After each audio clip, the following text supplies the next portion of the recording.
Hello, alam mo mga babya. Kung ba siya mabiyan ni Chuzo ba? Diba dito ka lawan tataw din ni chef fusion na siya ro Heidi Dule shi me bya no.တော့ overlap လေးကိုမှကြိုက်တဲ့ဆရာတွေအတွက်လုံးဝ share ပဲ original စေးသားလေးပဲတော့ original စတေးရာတွေကစနော်ဝင်လက်တောက်ပြောင်းနေရပဲ over နဲ့ပဲသုံးပေးရတယ်နောက်ပစ္စည်းရအစုံပါတယ်နောက် sofa လေးကထပ်ဖြည့်ပေးရတယ်ဗောနော် sofa ရဲ့နောက်မြဖုံးမီလေးတွေထပ်ဖြည့်ပေးရတယ်နော်လုံးဝ share လေးလုပ်ပေးရတယ်ချစ်တယ်မိပါတွေကစလုံးဝ share လေးထည့်ပေးရတယ် smooth တွေကတော့ city smooth တွေပဲဗောနော်လုံးဝ share 3 speed နဲ့မော်တာကြီးက3ရက်ပါမယ်7ကြီးက3ရက်ပါပါမယ်ဗျဒီကောင်လေးကရှေ့ဆိုလို့ရှိရင်ပြီးအော်ဟတ်လေးနေပဲเนาะဒါရတွေကစ original မှာပြူပြဲနေရပါเนาะရှင်းဆိုလို့ရှိရင်လည်းအပုံချင်းတွေထည့်ပေးရတယ်လုံးဝ quality ကောင်းကောင်းလေးဒီထဲမှာအကောင်းဆုံးအကြိုက်ဆုံး handle ကြီးပါเนาะ handle ရဲ့ color ကြီးလုံးဝ share ကြီးပါเนาะလုံးဝတော်တော် height ထဲမှာလိုရောင်ရခဲ့တယ်ပေါ့เนาะကြီးနီရောင်နဲ့အမဲရောင်ပဲများရတယ်ပေါ့เนาะ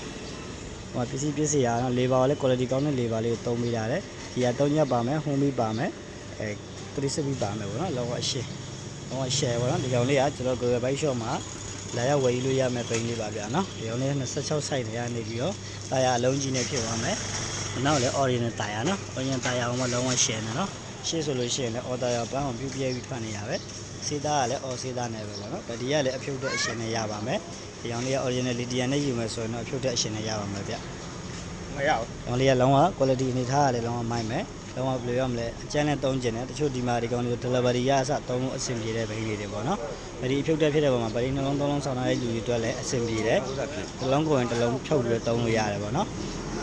အဲ့လိုမျိုးနော်ဒီဆိုပါတော့ရှေ့ပုံကတော့ original ပုံမှာတန်တန်လေးပဲရှိသေးတယ်ပေါ့နော်လုံးဝအတန်တိုင်းကိုင်းစီးရမယ့်ဘိန်းလေးပေါ့နော်ကလေးတွေပါဒါကြောင့်ဒုက္ခတွေလည်းပါပြဒုက္ခအောင်မှအပြည့်နော်အကြီးပဲပါတယ်နော်လုံးဝအတန်လေးပါနော်ဒါလေးကိုကျွန်တော်တို့ Google Bike Shop မှာလာရောက်ဝယ်ယူရရှိနိုင်ပါပြီဗျဖုန်းနံပါတ်လေးကိုလည်းကျွန်တော်တင်ပေးရပါမယ်ဗျဖုန်းနံပါတ်လေးနဲ့တစ်စိမှာယူနိုင်ပါပြီဗျအားလုံးကျေးဇူးတင်ပါတယ်